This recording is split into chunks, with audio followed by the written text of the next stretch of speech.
Welcome everybody to another MXA Living With video where we dive into the bikes that we've been riding and racing over the past few months and give you guys all the details we've learned about them. Behind me here we have the two KX450s. This bike was all new in 2024. Josh Fout has spent the most time on them. I've spent quite a bit of time as well as our other test riders. So let's get into the details about what we know about these two bikes. This is our 2024 KX450X. It's not very different than the KX450. Only difference is the X coming off of here. It did come with softer suspension settings and an 18-inch rear wheel, but we changed a few things around. We added a ton of mod parts to this. We did the suspension on it, and this has basically been our KX450 test bike. We put the most time in on it, racing it, riding it with lots of cool parts. And here we have our KX450 bone stock, our comparison bike. So that's been real nice. It's good to have two bikes to compare and go back to back. Before we get started, bike's a little hammered. Let's get a little SC1 to shine her up. Let's get into some stats. The KX450 retails for $10,399. On the scales, 239 pounds. It actually tied the Suzuki 450 for the most heavy bike in the class. And on the dyno, 57 horsepower. It's not extravagant, but on the track is really where we kind of complained about the power on the KX450. This thing is almost like a 350, very mellow, smooth off the bottom end. It is nice to ride, and sometimes that user-friendly power makes it easier to push and go harder on, but it's not an exciting power band for the KX450. We expected more on the all-new bike, and that led us into lots of mods to try to boost the power and boost durability on the KX450. So first update we did to fix the power on the KX450 was this Twin Air PowerFlow air filter kit. So Twin Air, quick to the punch on making this for the 2024 KX450. They worked together with the MXGP factory Kawasaki team and the factory Kawasaki teams here in the US to develop this. Big difference is durability and sealing. The stock air filter is like a flat piece of toast. It slides in and it does not seal, and it does not offer a lot of surface area on the air filter, which means it gets dirty quickly. So to add some durability and make sure we don't get any dirt down the intake, we added this PowerFlow system in here. We expected it to help a ton on power. It did help a little bit, but not super noticeable on the track. This is more of a durability mod that will give you a little more peace of mind. Also, Pro Circuit showed us that they have been cutting out this plastic piece right here, adding some more airflow going into the intake. Also, on our other bike, we cut out the airbox cover, drilled some holes into it, and that improved power flow as well. So the power on this bike, it's a little doggy down low. It's a very good engine, very easy to ride. Just doesn't have a lot of excitement. You know, it's good mid to top. Not a lot of pulling power on the bottom. You'll find yourself riding a lot of second gear on this motorcycle. Some things we did to make this a lot better is we got a Vortex ECU from Jamie. Jamie did a great job. Really brought this bike to life. As you can see here, by adding that and the full PC exhaust system, big changes. Brought that bottom end that we were looking for back, pulled even further mid to top, and this ECU is great. I think the rev limiter went a little higher, so a lot more pulling power, a lot less shifting, third gear in corners, just a lot better bike. But before I did all that expensive stuff on this bike to get the power back, something simple, we've done this a lot. We went up one tooth in the rear, 51 from a 50 to a 51, but doing that, you need to lengthen the chain. And this bike, being the chassis is all new, it needed some stability back. So I went actually 4 links longer on a 51, lengthening this wheelbase, and then that's where we get into the chassis portion of this. One quick thing of this bike, when you're putting these seat bolts in, don't push too hard in. The little T-nut on the back will fall out and you'll be chasing it through your spokes and on the ground. So just one little thing. So over the years, the Kawasaki KX450 has been known for being long, stable, and very good in straight lines. Also a very comfortable motorcycle. Never really complained about this bike being harsh. For 2024, all new chassis, all new engine. Engine used to be quick revving and more snappy on the bottom end, even though it didn't have a ton of horsepower. Now, as we just mentioned, it kind of lost a little bit of that quick turn, throttle response, and snap for the engine. And then for the chassis, it became more nimble, a little easier to turn in and out of corners, but it lost some of that stability. So you said going an extra 4 links on the chain helped increase stability, also lengthen the wheelbase a little bit. What else have you done to this bike? We've done a lot of suspension work. It comes a little bit too soft. We've added oil. Just to get that comfort so it's not diving in the stroke. We're getting a lot of shake at high speed, stuff we don't really care for, makes you a little nervous. Compare the KX450X stock suspension versus the KX450. How did you like the suspension on that bike versus this bike? So very minimal difference. They both have 5.0 springs in them. Shout out to TBT for helping us out with this. They both have 5.0 springs. This has a softer valving than the standard 450.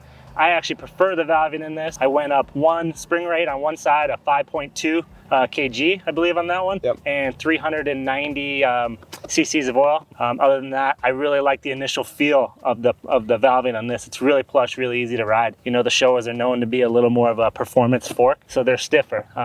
But with this valving is good. The spring rate, 195 pounds, so I needed a little something in the fork. That helped out quite a bit. Got me really comfortable. Nice. All right, Josh, so FCP engine mounts and steering race cups. They do look factory, but why should people be buying these for their KX450? Biggest thing of this bike, it vibrates a lot. Really? It's not good. It comes through the handlebars, it gives you arm pump, plain and simple. First thing that does is cut down vibration, but most importantly for me, it gets me to able to cut across the track, move around more comfortably, allow the engine to kind of flex in the chassis. Yep. It's more of a comfort thing. The bike is all around 20% better, front to back. With those engine mounts? With just the engine mounts. Wow. The race cups, that's a different story, but just that, it's much improved. This is one of the bikes that I feel needs it the most. Yeah, and the KX450 is also the first bike to offer optional engine mounts stock from the factory. So you can see there's actually 4 holes here instead of 2. Comes stock with aluminum engine mounts in the stock position. Then they also have a rearward position. Talk about the difference between stock, the optional engine mounts, and then compare those to FCP as well. Well, FCP hit it on the head. Let's just start there. They were the best. When you go to stock, the stock is really good. I just don't care for the vibration. That's the worst part of this bike. But the optional is nice. It doesn't do a lot in performance and turning and whatnot. Really what it does is it moves the vibration back on the bike. You feel it less in the bars, more in the rear. Crazy. But it does tend to upset the shock a little bit for us. Yeah, and then jumping from those two to the FCP, you felt that was give you more connection to cut across the track, get in and out of ruts? Yep, more connection. That was the best part of it. You can move around. It's really hard pack here at Glen Helen. So to cut across that hard pack stuff and go from outside to inside and just really feel comfortable is super important to me. All right, so talking about extra factory stuff, FCP just came out with new race cups to stick in here in the steering stem to adjust the rake and trail of your KX450. So Kawasaki made this bike more nimble for 2024.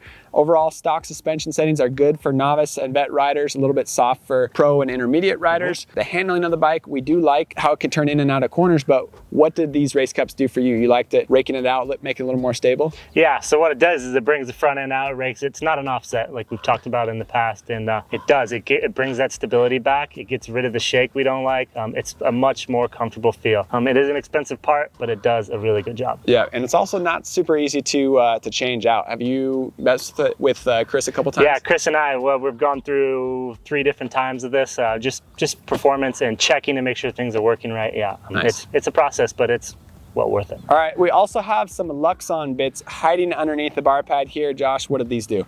Well, if you know Cowie, and if you don't know Cowie, we'll tell you. There's some quality of life parts in this bike that tend to fall apart. The bar mounts are one of them. If you have a tip over, that's it. You know, you're gonna need a new one. But for Luxon, they came through. It's a solid mount all the way through, so when you tip over, it won't bend. And then there's the added rubber for dampening. Honestly, didn't feel a whole lot. Wasn't super excited about that portion of it, but just having a little tip over, because as you know, I tend to do that every now and then. He does. So this is big. I can come back to the pits and no big deal. Nice. Another thing I would change, oil fill plug. Very difficult to get out. You can see I've stripped it out a little bit. It just doesn't look very pretty. It's hard to get off. You can't get it. You need a nickel or something. You think you could get a nickel in there? Quick bit about maintenance and one reason why the clutch did last so long for Josh, even though he's kind of a clutcher, changing the oil. Maxima hooks us up for pretty much everything. They're basically the oil sponsor of MXA. We use all of their products, but Maxima Pro Plus engine oil 10W40 is what we've been using a lot in this bike, and chain lube as well. Maxima's got it all, contact cleaner. They make everything, so it makes it easy for MXA to keep going strong. Hey, Trevor, check this out. One tip to make your friends come into corners with crazy speed, a little bit of MPPL on the brakes, they'll never slow down. All right, just a couple general maintenance things we've noticed. Fork guards, they're a little cheap. You're gonna have to replace them. They break just from roost. Fork sticker helps. Let's do that. We had a water pump seal go. Really easy fix though. Pull the water pump, 15 minutes, done.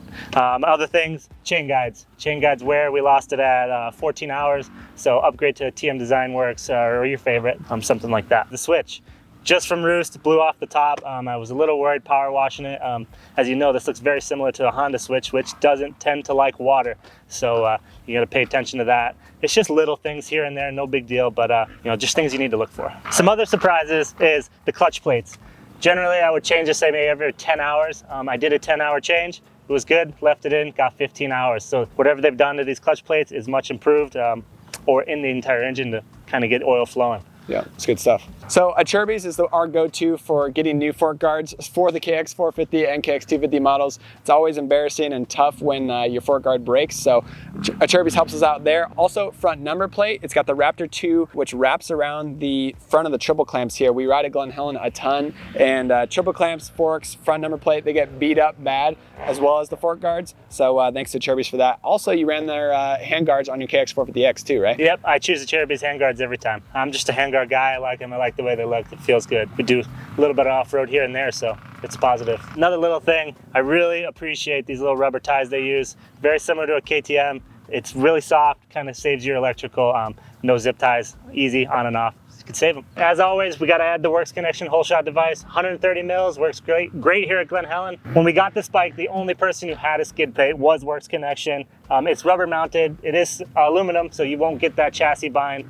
And another thing is I want to give a big shout out to Nitro Moose and Rinaldi. I race so much. I don't want to bug Josh, Jody, the rest of the guys at MXA. So I buy my own tires. These Rinaldis have been great for me.